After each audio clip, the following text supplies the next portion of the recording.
Olá, crianças, tudo bem? Então vamos agora para a nossa correção de ciências, tá?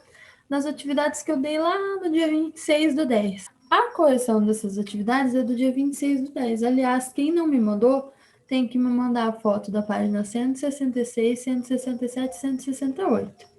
Então vamos lá? Lá na página 102 tinha a questão 5. A respeito do sistema urinário, responda as questões a seguir. Então, essas questões são referentes à unidade 10 ainda, ok? Então, qual é a função dos rins? Os rins filtram o sangue, permitindo a eliminação de substâncias tóxicas ou em excesso através da urina e garantindo o equilíbrio do corpo. A urina é produzida constantemente. Por que as pessoas não precisam urinar a todo momento? Então, porque a urina produzida é armazenada na bexiga urinária. Esta aumenta de volume conforme vai se enchendo de líquido. Quando está cheia, sentimos vontade de urinar. 6. Leia o texto a seguir e faça o que se pede. Os rins controlam a quantidade de água no nosso organismo, garantindo que ela se mantenha adequada para as realizações das funções. Dê um exemplo prático de como podemos perceber os rins controlando a quantidade de água no nosso corpo. Então, quando ingerimos bastante líquido, precisamos urinar com mais frequência e eliminamos maior quantidade de água na urina, que, por exemplo, fica mais diluída e clara. Já quando ingerimos pouco líquido, a quantidade de água na urina diminui e ela se torna mais escura, pois as substâncias eliminadas, como a ureia, ficam mais concentradas. Na página 104 e 105, tinha o quadro mapa mental da unidade. Então, nesta unidade, aprendemos sobre os componentes e as funções do sistema cardiovascular e urinário. Complete as lacunas do mapa conceitual a seguir com os adesivos disponíveis no material complementar. Então, o sistema cardiovascular é formado pelo coração, pelos vasos sanguíneos e pelo sangue, tá? O coração, ele tem 4 câmaras, 2 átrios e 2 ventrículos, e ele tem a função de bombear o sangue.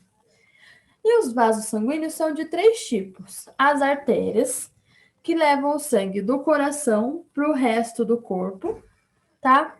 Então, temos as veias que pegam o sangue dos órgãos e levam para o coração de novo. E temos os capilares, tá?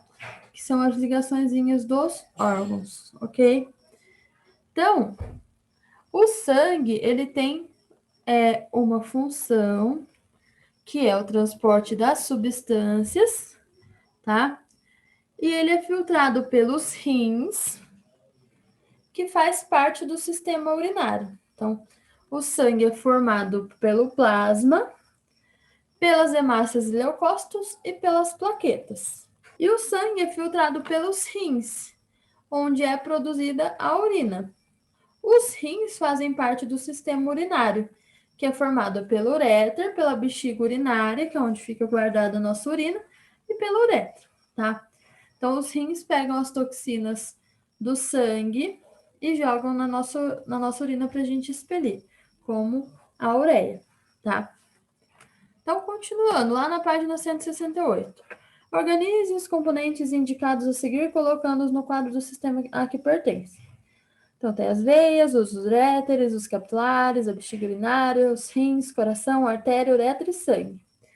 Então, no sistema cardiovascular, a gente pode ver que os componentes são veias, capilares, coração, artéria e sangue.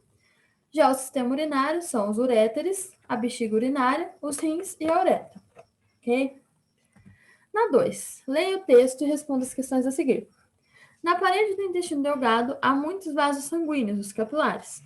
Os nutrientes são absorvidos na parede intestinal, atravessam a parede dos vasos sanguíneos, caem na circulação e podem ser transportados por todo o corpo. Qual tipo de vaso sanguíneo o texto se refere? Justifique. Então, ele se refere aos capilares, pois eles são os únicos vasos que têm as paredes finas e permitem a passagem de substâncias através delas, tá? Qual é o órgão responsável por impulsionar o sangue, fazendo com que os nutrientes que passam para o sangue do intestino delgado sejam transportados para outros locais do corpo? Então, o coração, que ao se contrair, impulsiona o sangue por meio dos vasos sanguíneos. 3. Dentre as alternativas a seguir, indique aquela que completa corretamente as frases no quadro. Nos rins ocorre a formação da urina. Os uréteres encaminham a urina dos rins para a bexiga. A urina se acumula na bexiga urinária e a uretra leva a urina para o exterior do corpo. Então, alternativa B. 4. Leia a frase a seguir. O funcionamento do sistema cardiovascular está relacionado com a distribuição dos nutrientes pelo organismo e com a eliminação dos resíduos produzidos. Esta frase está correta? Justifique. Então, sim, pois o sistema cardiovascular faz com que o sangue circule por todo o corpo. Assim, os nutrientes absorvidos no intestino delgado são distribuídos para todas as células no organismo. O mesmo ocorre com o gás oxigênio obtido nos pulmões. Além disso, o sistema circulatório faz com que o sangue seja levado até os rins, onde é filtrado e os resíduos são eliminados da urina. Da mesma forma, o gás carbônico produzido pelas células durante a respiração celular vai para o sangue e é transportado até os alvéolos pulmonares, onde é eliminado para o ambiente. 5. Leia o texto e faça o que se pede. A anemia é uma doença que provoca diminuição da quantidade de hemácias no sangue. Um dos sintomas dessa doença é o cansaço e a falta de energia e disposição. Assinale a alternativa que relaciona corretamente a função das hemácias e o sintoma apresentado pelos portadores da anemia. Então, a alternativa era A, onde as hemácias transportam o gás oxigênio. Assim, a diminuição dessas células no sangue prejudica o transporte do oxigênio para as células, afetando, então, na produção de energia. Por isso que a pessoa tem falta de energia e disposição. Na página 168, a gente tinha a questão 6. Assinale os compostos presentes na urina de uma pessoa saudável. Então, ureia, água e sais minerais em excesso. Ok? Então, assim a gente finaliza a nossa correção. Vamos agora para a aula de ciências. Beijos. Até mais.